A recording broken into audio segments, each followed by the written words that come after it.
back to DIY Builds in Texas. My name is Phil, and this is my co-host Duke. And thank you for tuning in to my channel and watching my video today. I'm going to be doing a little video about wiring. And I've been seeing a lot of other people do different types of wiring on their projects, and it's really cool. I love seeing all you guys' projects. Thank you so much for posting your projects to I Love All Things Radio. And if you're not there, please join our discussion at I Love All Things Radio. That's my Facebook group. We have a great time. People are posting some great builds, and I'm enjoying seeing every one of them. I've been seeing different ways of people doing their wiring, so I decided I want to show you guys how I do my wiring, and I'm hoping that maybe it'll give you guys some ideas of how to do your builds, or it might help you guys figure things out, because the way I do mine is I use different colored wires for different circuits, and it helps me chase down problems a whole lot easier. And I'm going to show you the different types of wire that I use, where I get it. I'm also going to show you the custom built wire holder that I made, and I'm going to show you how to make one of those as well. So Duke is here. He says hi to everybody. He's doing good. He's got his new flea medicine on, so he's not scratching anymore. He's doing all right, aren't you, Duke? So, okay, everybody, let me reposition the camera so I can zoom in on what I want to talk about, and I'll be right back. Okay, everybody, we're back, and we're going to talk about wire for a minute. I'm going to talk to you about the wires that I use on my project. Now, most of my projects, I use 18 gauge wire. I think it's a good standard size wire for wiring your projects. It can carry the 12 volts with no problem at all and works perfectly fine. And you can get this 4-pack that you see right here. These are 100-foot spools of 18 gauge wire, and it's $18 at Amazon, and Amazon will send you 4 different colors, and you can specify what colors you want. If you don't specify, they'll just send you 4 different colors. And as you see here, I have a red, I have a black, I have a white, and I have a blue. And sometimes they'll send me a white and a yellow, a red and a black, or I've actually got pink and purple before, and a red and a black. But mainly what I do on my projects, because when you're doing your wiring, sometimes you're going to chase down some gremlins.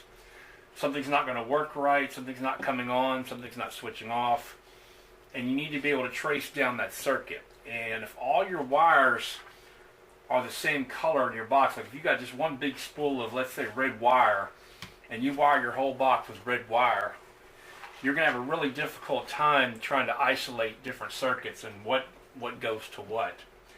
So the rule of thumb that I use when I do my wiring, and I'm going to show you in just a minute on one of my builds, is anything coming from the battery, I always use red. So if I have a wire going from the battery to the switch, or the battery to another location, anything coming off the battery on the positive side is going to be red, and anything coming off the negative side of the battery is going to be black.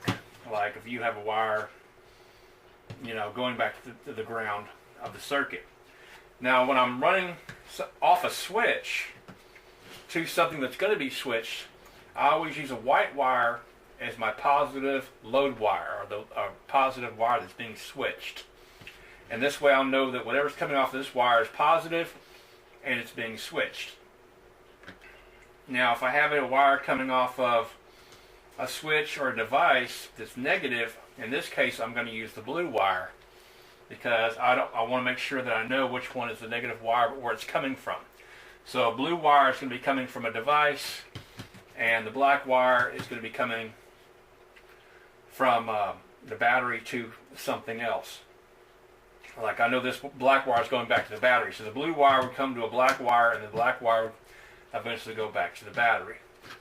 And the nice thing about that is, if you're having a problem, let's say that your switch is getting power but your device is not switching, you might have a problem in the white wire, versus if you had all red wires, you'd have to sit there and dig around and try different things, and you're not really sure what would happen. So that's basically what I do with my wires. Now, you can have them all loose like this and everything. It makes kind of a mess. You're trying to pull the wire off. Spools are going everywhere. So let me show you what I made right here. I got tired of that, so I made this wire holder right here. And you can see all I did was just cut me some flat pieces of this board here that I bought at the hardware store. I bought a 4x4 sheet for about $5 or $6. And I bought some nuts and washers. And you can actually buy this thread, this all thread. This is about a foot long, 12 inches long. So it comes pre-sized. And you can see you can get 4 spools of wire across there. I even have a nice spool of speaker wire that I have up here. There's the pink and purple I was telling you about. And you also have room for some more wire over here. This is very, very easy to build. You could build this in about an hour. And if you want to learn how to build one of these wire organizers, as I call it, go to my channel and hit the word videos and scroll down, and you're going to see the video that says wire organizer, how to build. And I'll show you step by step how to build one of these wire organizers. These are really great things to have. Now let me show you what I was talking about here. Actually putting it in the build. Here's my dusty thing here. Now as you can see right here, the yellow wire coming off the switches here I'm using for ground. You can see the red wire coming in is my hot wire going to the switch. And then the white wire leaving, as you can see it goes right here, is the wire that's being switched. In this case it's switching these, and then okay over here, you have the red wire coming in for positive, white wire leaving out, and in this case it switches on the amplifier and the radio.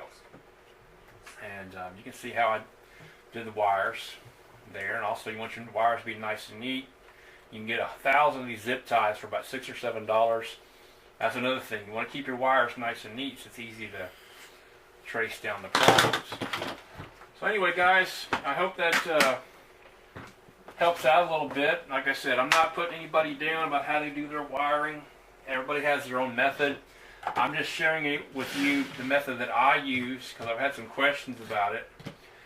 And like I said, this 4-pack of wire at Amazon is a great deal at $18. It'll last you several builds because it's 100-foot spools. And if you color code your wires, it'll make it a whole lot easier when you're wiring, because I do the same. I use the same wires all the time for all my projects. So it also makes your projects tend to go a little faster when you're wiring them up, and you'll know where you are in the wiring process. You're like, okay, this wire goes here, this wire goes here. Believe me, even on the big Mega Boombox, I'm still using this method here because I have so many wires going into that boombox. I need to know exactly where everything is going. And having your wire color coded really, really helps out. So thanks guys for watching. Hopefully the Mega Boombox will be done this weekend.